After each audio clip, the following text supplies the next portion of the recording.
Ahatetxo itsusia. Ahate amak kabi batean arrautzak zituen. Arrautzak apurtu egin ziren eta ahatetxoak irten ziren.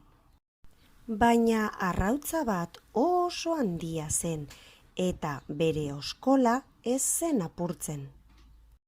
Halako batean arrautza handia apurtu eta ahatetxo bat irten zen.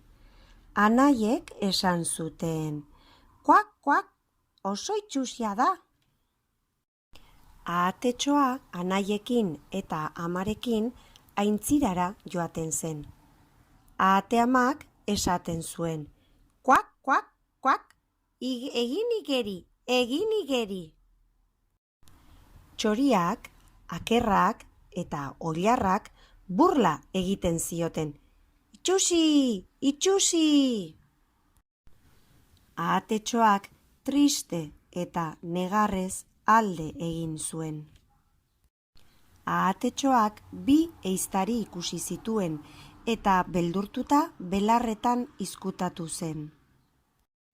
Etxe batean sartu zen eta etxeko andreak esan zuen, "Etorri, etorri, jango zaitut." Ahatetxoak triste eta negarrez alde egin zuen.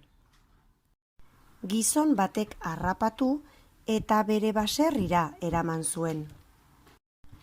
Gizonaren semeak oso gaiztoak ziren. Ahatetxoak triste eta negarrez alde egin zuen. Aintzira batean beltxarga politak ikusi zituen eta esan zioten, "Etorri, etorri!" Ahatetxoa oso pozik uretan sartu zen eta oso polita zela ikusi zuen.